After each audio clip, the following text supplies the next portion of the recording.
Siamo sempre con Sergio Taurino, presidente regionale ADOC, stiamo parlando di educazione finanziaria, siamo arrivati a cercare di capire i pagamenti più sicuri, perché quando si lavora poi online può succedere di tutto e di più.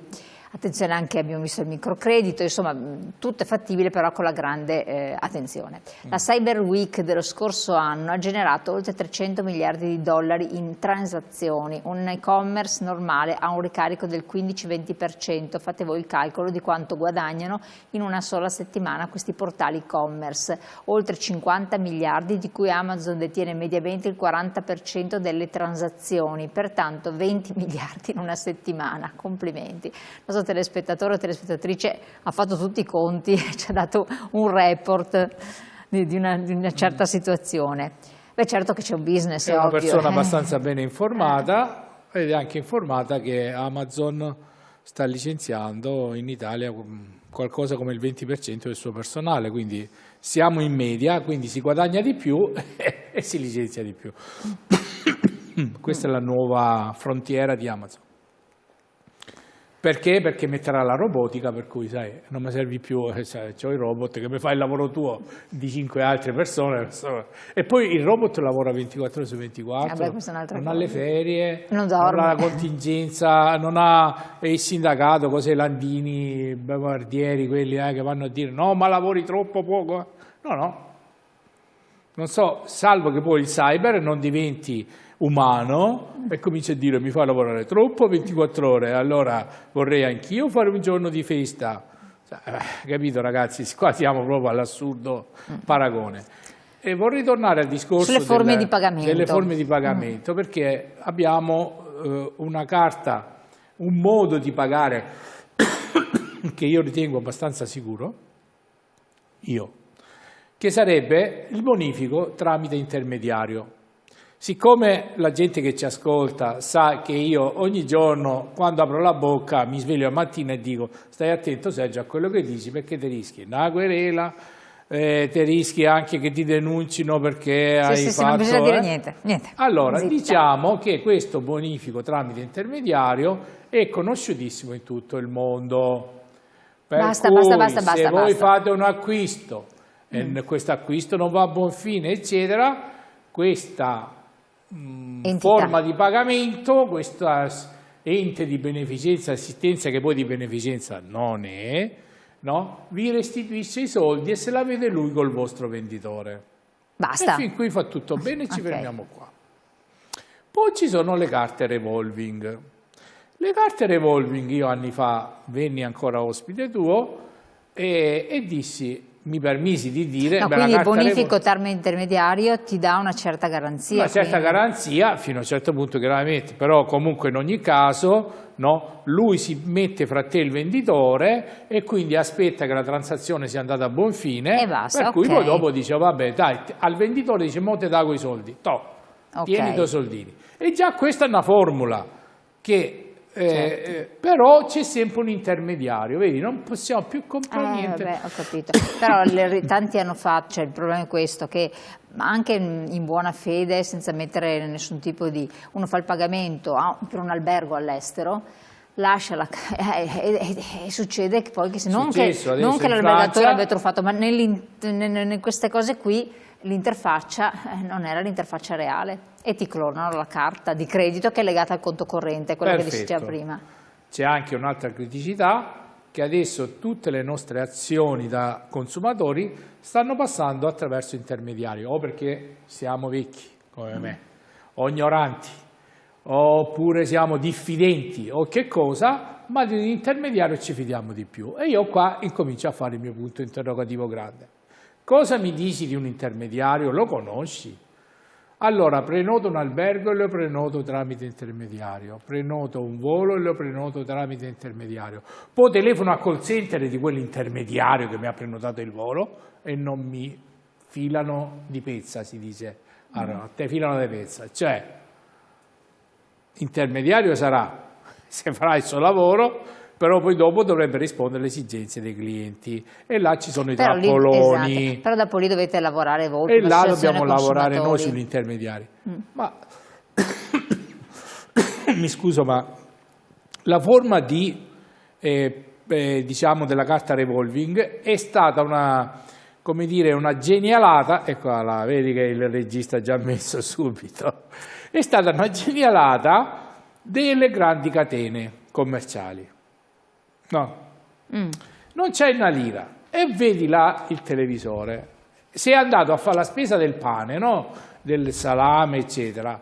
Però adesso, se tu guardi, no? I grandi distributori alimentari, no?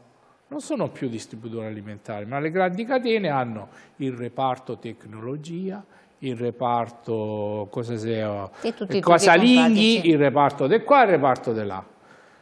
È chiaro che se vado a comprare la mortadella, il salame e una pizzetta, i soldi magari ce l'ho in tasca, ma se mi devo comprare un televisore, scontatissimo all'80%, poi ci sono, cosa faccio? Mi faccio un finanziamento con la carta revolving. La carta revolving è, io ti do 1.500 euro, no? Tu te li puoi spendere e mi dai 50-100 euro al mese. La prima volta, se io spendo 50, sono 1.450 e gli interessi vanno su 1.450, perché i 50 li ho già spesi. Ma se io in una botta sola me li spendo tutti al primo colpo, no?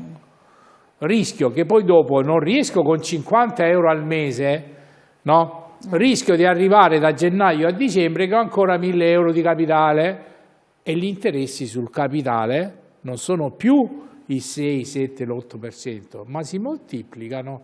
Lo so che è una cosa difficilissima, non so come spiegarlo meglio, sì. Ma dico che alla fine, no, se io faccio una cosiddetta spesa non finalizzata, che sarebbero chiaramente tutti i beni, diciamo, le televisioni, la lavatrice, questo, quest'altro, se io mi fidelizzo con loro e mi danno questa carta, è vero sì che io posso restituire i soldi poco alla volta, ma gli interessi li pago sempre sulla quota capitale, su quello che io ho nel mio portafoglio.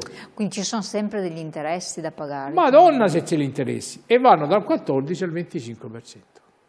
Cioè significa che dopo un anno io non sarò più in grado di restituire, perché o metto più soldi, perché fino alla fine dell'anno, se ho preso 1.500, sì, ne devo cacciare fuori il 2.200. No, ma non ho capito, però questa carta revolving, perché non mi è mai capitato di averla, la trovi dove? La prendi dove? Per quale ragione? Le grandi catene di supermercati. Se si muove fuori dalla tua televisione, vai di fronte qua, no? C'è un grande supermercato che non posso citare, e no? Ti danno questa carta. E ti dà questa carta revolving, cosiddetta revolving, se è una carta fedeltà, la chiamano. Ma tu con questa paghi? Certo. Paghi. E io in un colpo mi posso fumare tutti i 1.500 euro che mi hanno dato. Ok, ma perché devi pagarci l'interesse? E poi dopo lui mi dice, chiude, e lui mi dice, paga poco alla volta. Ma se io do 50 euro al mese, dopo un anno ho dato 600 euro, ne avevo presi 1.500 un anno fa, pensa degli interessi quanto aumentano. Dall'8 diventano il 10, il 12, il 14. Ma io prima di ricevere questa benedetta carta avrò delle istruzioni da leggere, da firmare, sì, un contratto dove c'è scritto che ci sono degli interessi? Cioè vedrò scritto... Ma certo che c'è. Okay, tu riesci a leggere le condizioni contrattuali? No, mi fa Elena.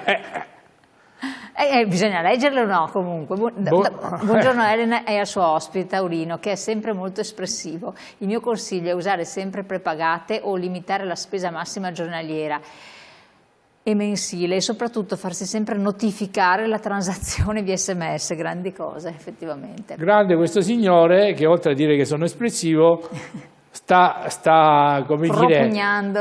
No, sta dando credito a quello che stavo dicendo, no? Paga con la prepagata, sta buon tranquillo, perché nella prepagata, se oggi ho 200 euro e il mese prossimo non ce li ho, non mi compro manco il caffè. Certo, ma io volevo dire, ma comunque l'SMS, caro telespettatore, l'SMS, fermo restando che non ti hanno clonato il telefono e ti portano poi dopo dove vogliono loro. Perché io ho capito che ormai siamo arrivati a un punto di non ritorno, però è anche giusto che ci siano le chiavi come l'SMS che ti dice già, oh guarda che stai spendendo quei soldi là, la banca ti manda l'SMS dicendo Autorizzi? Sì, boh, autorizzato. C'è una vignetta simpatica che ci ha portato. Io ho portato questa vignetta che feci ancora, ma penso 10-15 anni fa. Me la fece un amico che faceva il vignettista. La porto perché molte volte dice esagerato, no? Il 150%, eccetera. Quello era lo sportello dei finanziamenti. Che esisteva una volta. Voglio farvi notare, no, che io dissi a Ruvo, non scrivere né banche né finanziarie, eccetera, sportello finanziamenti.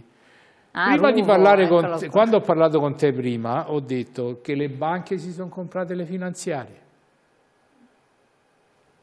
Quindi vuol dire che c'era una bella resa intanto su quello che sono i soldi che mi danno, che incasso come banca o come finanziaria, ma anche perché no, facciamo proprio questo ragionamento che quando andiamo a chiedere un prestito noi stiamo veramente rischiando o di sovraindebitarci, e questa è la piaga più grande che c'è in Italia, il sovraindebitamento oggi, andate a vedere i dati Istat, oppure andare a cercare di trovare delle soluzioni alternative. Comunque, alla fine dicevo, quando si prende una carta, un qualsiasi cosa, portarsi a casa le istruzioni, leggere le condizioni contrattuali prima di firmare, anche questo sarebbe sottolineando. Sempre se c'hai una lente di ingrandimento, certo, e se non sei come me, sono fatto catarata, poi dopo non ci vedo, poi mi dice il ma dottore, se no si va all'associazione consumatori. Allora io non ci vedo più